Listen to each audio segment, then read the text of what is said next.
V tomto videu se dozvíte, jakým způsobem najít komfort v pozici stoje, pokud vás třeba čeká dlouhý den na praxi a budete stát kdekoliv, třeba na operačním sále několik hodin. Víte, že to bude náročné, tak tady máte několik praktických doporučení, jak ten den zvládnout bez toho, abyste večer cítili třeba bolest zad. Podobně jako u sedu, to základní pravidlo, to nejdůležitější je, abyste vůbec vnímali to tělo v daný okamžik, opravdu tady a teď, abyste zaregistrovali zavčas nějakou nepohodu. Takže nejdůležitější je, i když řeším něco důležitého, tak pořád se snažit být přítomný v tom svém těle a registrovat, že něco třeba není úplně v nepořádku. Co se týká nějakých základních typů, které můžete využít k tomu, aby ta pozice pro vás byla trošku pohodlnější, tak začít můžeme u nohou. Když bychom si rozdělili tu nohu na čtvrtiny, tak je pro nás důležité, abychom váhu rozložili rovnoměrně do všech těch 4 částí. Pokud bych si rozdělila nohu pouze na přední a zadní polovinu, snažte se, aby ta váha byla rovnoměrně rozložená, to znamená 50% váhy na té přední části toho chodidla a 50% váhy na té zadní polovině. Stejně tak, pokud bych tu nohu rozdělila na poloviny podélně, tak polovina váhy palcová strana a polovina váhy malíková. Může to pro vás někdy být složité, pokud nejste vůbec zvyklí věnovat pozornost svým nohám. Pokud na to mám prostor, klidně v tom stoji, si na chviličku zavřu oči, vůbec ty nohy navnímám, že je mám, kde je mám a můžu si nejdřív přenést váhu třeba na tu přední část chodidla, na to předonoží, potom zase přenést na patu, navnímat si, kde je zhruba ta polovina, podobně potom palcová malíková strana a zase si najít nějakou tu rovnováhu, nějaký ten střed, to rovnoměrné rozložení. Pokud to vím dopředu, že mě čeká takový náročný den, kdy budu opravdu hodně dlouho na nohách, tak samozřejmě můžete myslet i na obuv, aby opravdu byla komfortní a nějakým způsobem neutlačovala tu nohu a dala jí opravdu prostor. Co se týká potom dolní končetiny, tak zvlášť pokud máte hodně hypermobilní kolenní kloupy, to znamená, že je prolomíte a že takového nepřirozeného postavení, tak je optimální v tom dlouhém stoji si je opravdu maličko povolit. Neznamená to, že tam mám být v takhle pokrčených kolenních kloubech, to určitě ne. Stačí opravdu z té hypermobilní pozice velmi jemně jenom povolit a ta pozice je pro ta kolena mnohem komfortnější, když to není to úplně prolomené, provalené postavení, takže i to je pro nás důležité. Když se posuneme k pánvi, tak podobně jako v sedu, nechceme ani podsazenou pánev, kdyby byl zadek zatnutý, ale nechceme tu pánev ani ve vysazení, to znamená, že bychom vypadali laicky řečeno jako kachna, ani to není to, co bychom chtěli. Takže mírně povolená kolena a pánev v neutrálním postavení.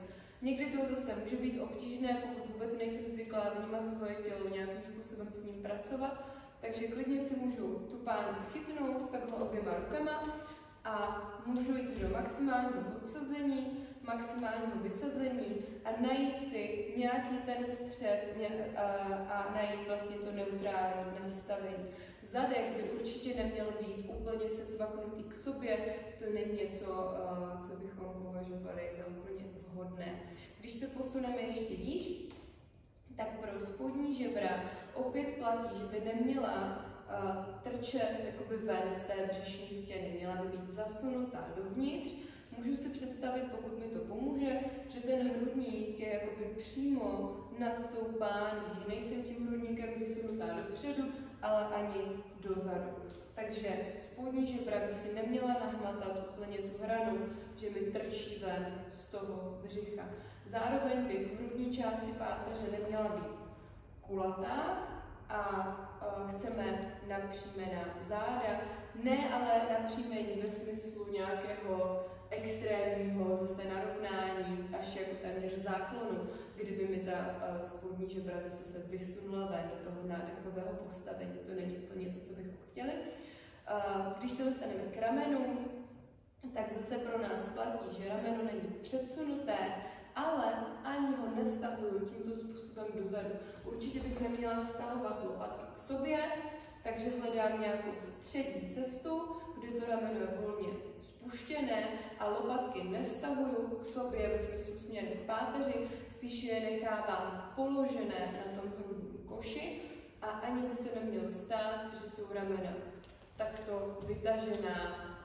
Třeba když bychom něco drželi kdekoliv, tak bychom neměli být v tomto postavení, že ta ramena jsou vysunutá směrem k uším, spíš se snažím pouštět dolů, ale opravdu pouštět, než bych zase stála v plném zapnutí a silově stahovala ramena dolů.